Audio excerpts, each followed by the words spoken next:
Hi, it's Jan Beta, and today I have this Amiga 500 that appears to be working just fine, but on closer inspection it has some issues, which I hope to get fixed. So let's take a closer look. So it's a 1987 Amiga 500. Judging from the date codes on the chips, it was made in October 87, around that. And yeah, everything seems to work just fine. It even boots up a workbench. But let me see if I can demonstrate this fault. Okay, and of course, as this seems to be in its original state, it has the 1.2 ROM inside, which is, I think, yeah, I'm sure it's the first version of the ROM the Amiga 500 was shipped with. And also the A2000, which came out on the same day, I guess. So let me demonstrate what's wrong with this Amiga.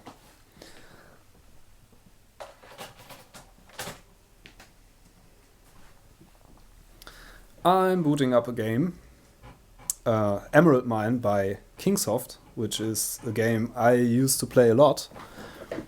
I think it came out in 87 as well, like the computer here. And as you can see, it behaves quite normally. Yeah, title screen comes up just fine. Then the music should start in a second.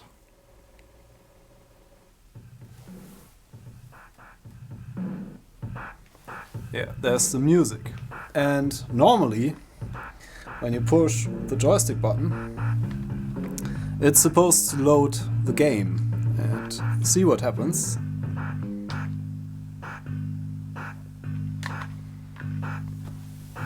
It just hiccups and freezes, basically. Yeah.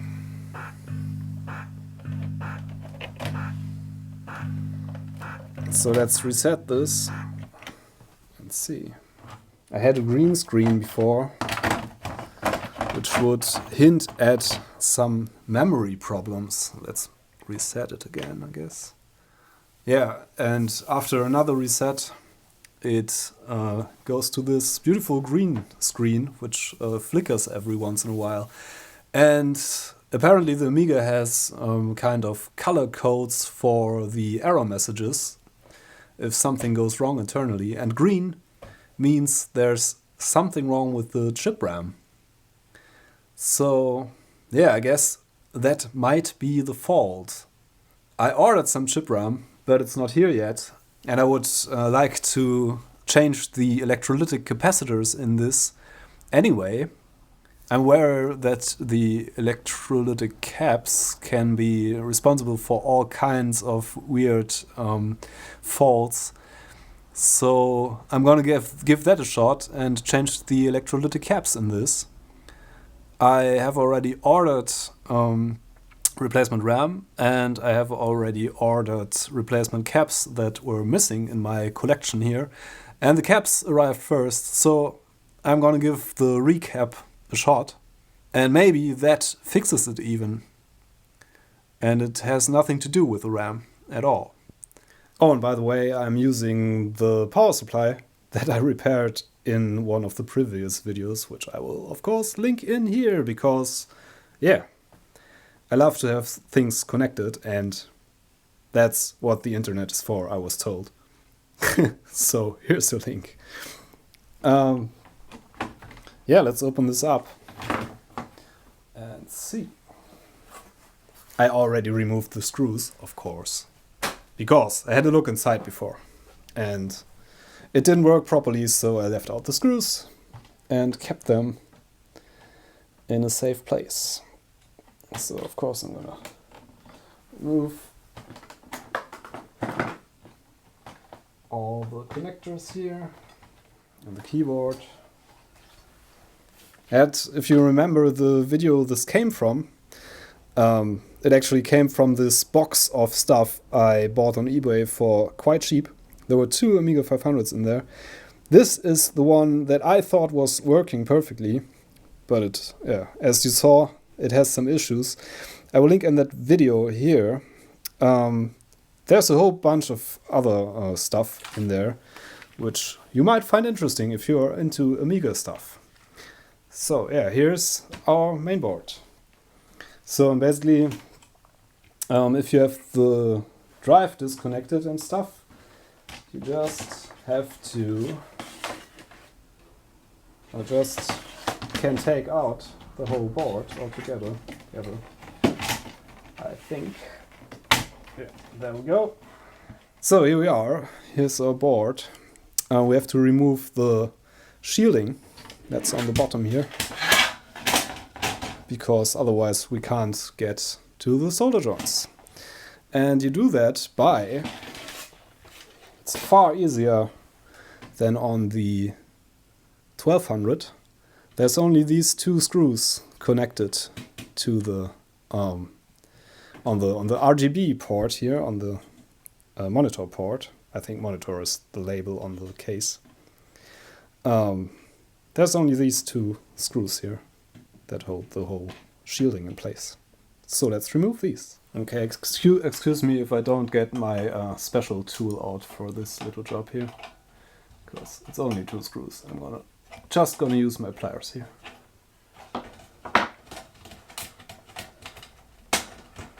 And my fingers. And then I can just, I have to unclip it from this edge here. It's stuck on there a bit. So there we go. And then you can just pull the board out and our shielding goes away. So okay, and I have freed this board now.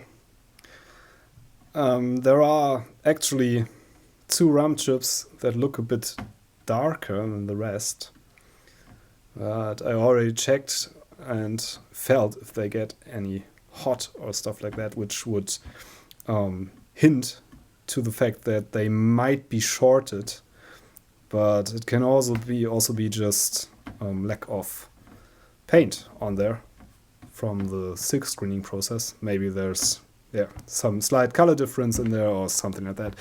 Nothing to do, it's just a guess of mine. These are the 512K chip RAM. And maybe the fault lies there. Maybe it's one of the, presumably the little caps, because they tend to dry out much faster than the big ones here.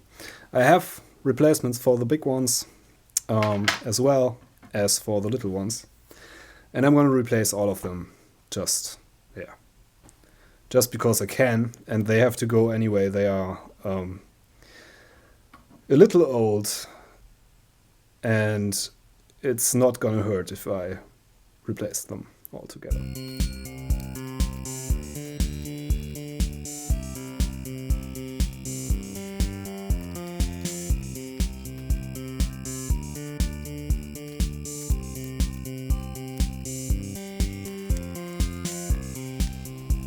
Okay, so as you might be able to see, I replaced all the caps in here.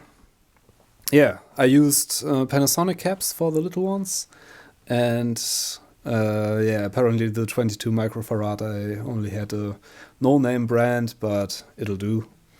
And these are Nippon Chemicon, the big ones here, because I didn't have those in stock and had to order a bunch of those.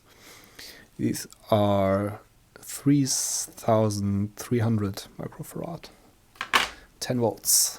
So I used all the caps on here have a 105 degrees Celsius rating and have a slightly higher voltage rating than the original ones. So it's most likely gonna last way longer with these on it than before. So we're good for another couple of decades, I guess. And maybe this even fixed the RAM problem. Okay, as you can see, I got this halfway reassembled now, just to test if this recap did something to this. Maybe it's gonna work. And otherwise I'll have to wait for the RAM chips and check those, I guess. Okay, so the moment of truth. I'm gonna turn this on. Let's see.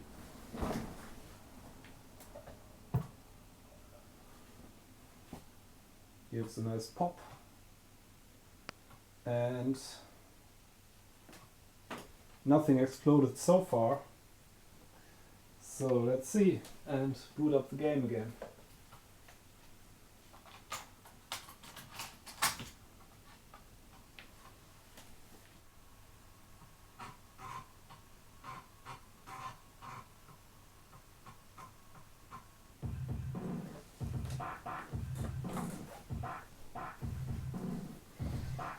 Okay, so far so good. So we didn't destroy it any further, I guess. Let's see if we can get past this screen and play the game, maybe.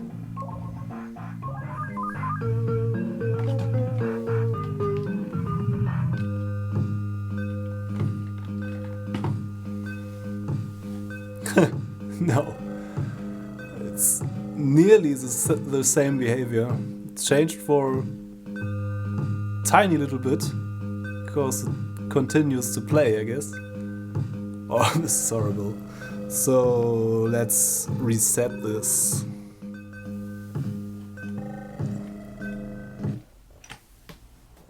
Alright, screen stays black as before. And resetting again leads to the green screen of death. So I guess we'll have to wait for some RAM. Okay, it's a few days later, and as you can see, my RAM has arrived here through the magic of the postal system of Ireland. Apparently, I ordered these from Ireland for some reason. For some reason, they were the cheapest there. These are not the original ones. I hope these work. So these are Gold Star 71256. The second number is the nanoseconds that it needs to access the memory on these chips. Normally, I think it's 15 nanoseconds, so faster shouldn't be a problem. And the 71256 should be the same as the... they should behave the same as the chips that are in here, which we will look at in a second. So, and as you can see, these are 4256 chips with 15 nanoseconds. So the ones I got are a bit faster, and they have another part number, but they are supposed to work. Yeah, I hope so. What I'm going to try is a method I tried on the Commodore 64, and it worked quite well. And it supposedly works on an Amiga as well. You can, with RAM chips, I think with these old RAM chips in general, you can just take one of the new chips and bend the pins a bit inwards and sit it on top of the old chip yet that you suspect to be faulty. And yeah, the new chip basically takes the part of the old chip, and if it was the faulty chip, the behavior of the machine will change, and we hopefully get rid of the green screen and can determine which one of these is faulty. So I'm going to take these and bend the pins inward and sit them on top there. Let's see.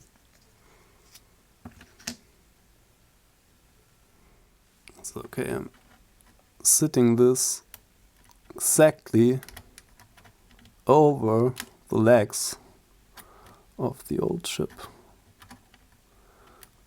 and hope to get it right here. So it is possible to do so that all the little legs make contact. This looks quite convenient, I think. And yeah, make sure nothing shorts out or stuff like that. Be very careful with this, so otherwise you might damage stuff instead of repairing it. So let's try the other one as well. The other one that I found suspicious. It's just rather not very scientific, but yeah, I think that's okay. So yeah, I have piggybacked these two, and let's see what the Amiga does.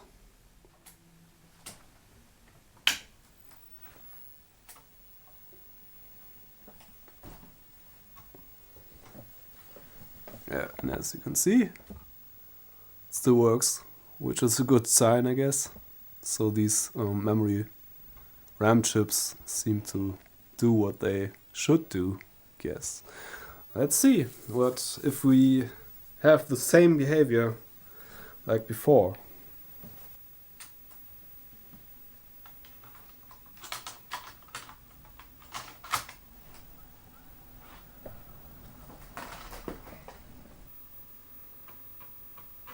Oh, and I should connect the sound so we can hear if the sound behaves the same.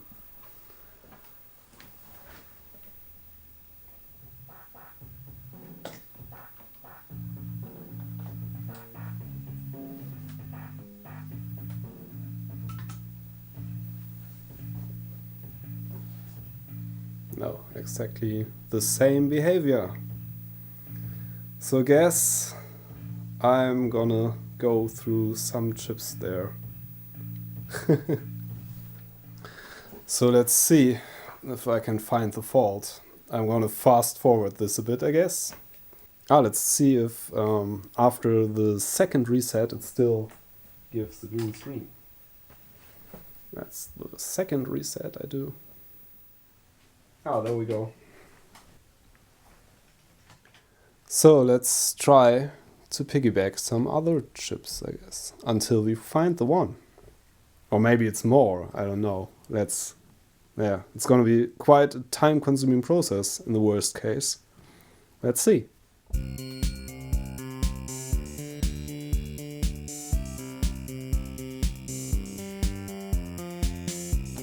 There we have our green screen, third reset. So something's still wrong with the RAM. Let's piggyback a bit more.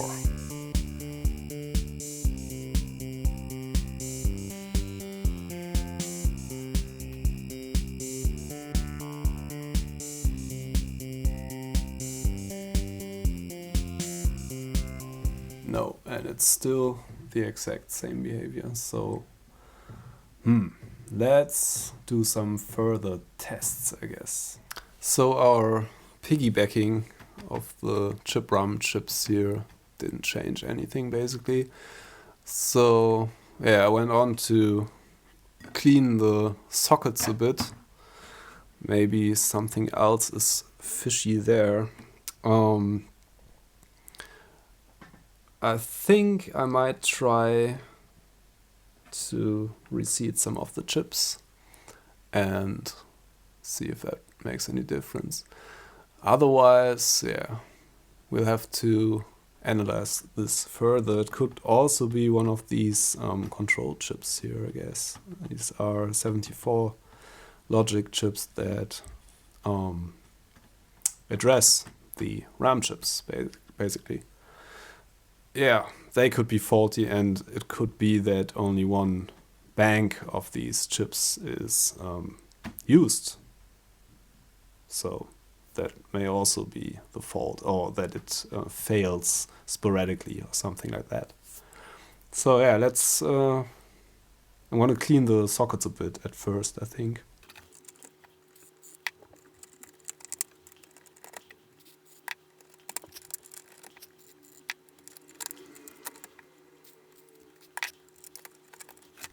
So now I think I'm also gonna reseat this Agnes chip here, because after quite a while of waiting I got this proper tool for that, the PLCC extractor, which if you follow me on Twitter you have basically, I waited for this quite a while to be able to do just this.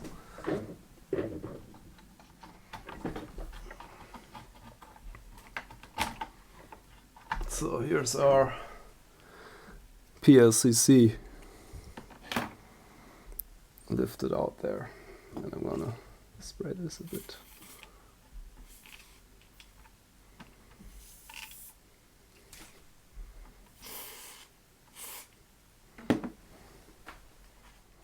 So this basically just evaporates and everything is gonna be alright. So sit it back in there. It sits in there quite tight, so it's hard to remove without the proper tool. And even with the proper tool, as we saw. This is quite a crap thing, it's quite flimsy. But it's supposed to pull the chip out evenly, which it probably failed to do a bit. So let's see if that changed anything. So we still have a boot logo, which is fine. And just try to boot the game again.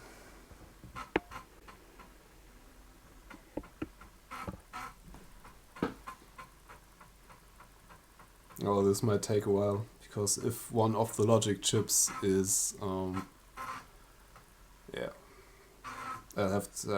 would have to order one, I guess. I don't have many of those 74 logic things lying around here at the moment. No, and it's exactly the same behavior. Didn't change at all. Yeah, and as you can see, it's an instant green screen there after the reset, just like before. So what else to check? So I got this fabulous thing from the internet, from, I don't know, some site. It used to be a commercial product which came with a harness of cables that you could insert into the ports of the Amiga, and it would make a full analysis of what's wrong or what's running with the Amiga. It also has some quite nice memory testing abilities and stuff like that without the hardware that originally came with it. So I'm gonna give that a shot, I guess. Maybe it can tell me something about the fault here. Okay, booting up the Amiga analyzer. Oh, there we go. That's quite fast. Okay, and it already, this seems to be the mouse activity there. Memory, that's what we are interested in. Yeah, memory blocks, okay, sure. So we're supposed to run the test. As you can see, the video quality is not the best. Oh, there. Look at that. And it found fast memory and chip memory. And we're making a memory test here. So let's see if it passes the test, or if it goes straight to green screen or something like that. Now it's at the chip mem. Okay, it passed the test. Yeah. So I guess, and otherwise I'm a bit out of ideas, but I have some stuff I could exchange and swap chips around and stuff to check if everything's alright. So I believe it's not the RAM, because I piggybacked all of those and had no change in behavior of the Amiga at all. I ran a memory test which passed fine. I let it run for an hour or so, and still there were no faulty RAM chips. So even if one of the logic chips that addresses the RAM would be faulty, it would have showed up as an error there. So yeah, what I then did is to look into cleaning up the sockets of the ICs, and that didn't make a difference at all. So then I went on to explore the common faults in Amigas, and one of the common faults is that the CAA chips, they are labeled the odd CAA and the even CAA, fail. And one is responsible for serial port and stuff like that, and the other one is for the drive and stuff like that. And yeah, normally neither of those failing gives you a green screen, because the green screen means failure in chip RAM. That's quite clear. Yeah, but look, I swapped these. That's a basic thing that you can do to check if one of those is faulty. The behavior of the Amiga changes if you swap these, because they are the same chip, basically, that controls different things in the computer. So you can determine if one is faulty. So yeah, so let me show you what happens with the chips changed here. So I'm turning on the Amiga, and it shows the screen just fine. And now let me insert disk here.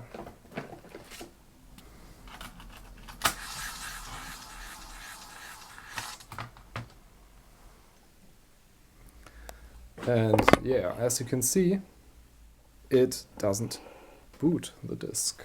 Let me demonstrate it again. I reset it,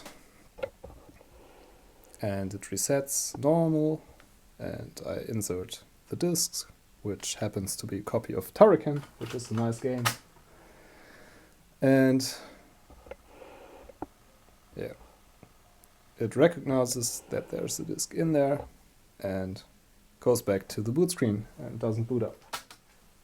So I think that I've determined what was causing the fault was this CAA, which I marked with a little X because I swapped them around, and otherwise it was the odd CAA that was causing the fault with the green screen, and in this position it causes the fault of the drive not working properly and not booting up stuff.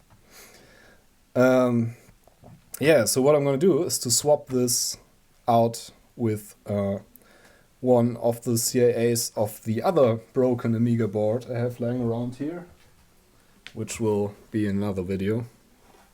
And yeah, so I'm going to turn this off at first. Then I'm going to pull this, and I'm going to insert one of the spare ones here. So let's try with this in place. So turning it on.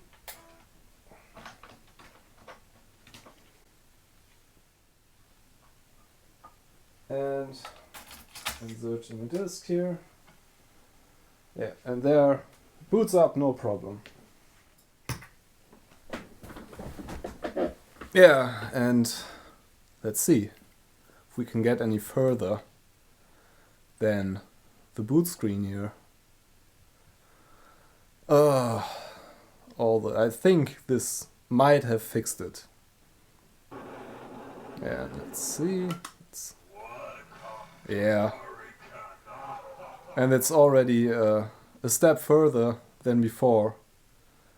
So I think the RAM was never an issue. And the green screen was just, yeah, there we go. It just works as it's supposed to. So I think the RAM was never an issue in this one. And the green screen just showed up because some weird issue with the CIA there. Yeah. So, yeah, let's I think I've had enough for today, so I'm really glad I seem to have fixed it this way.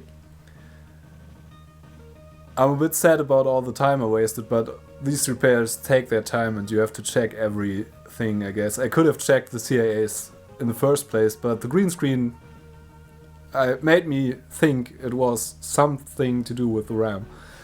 So anyway, I'm gonna play a bit of Turrican now on this machine to test it. I guess it's a legitimate test to play Turrican on an Amiga. And if it works, the Amiga works.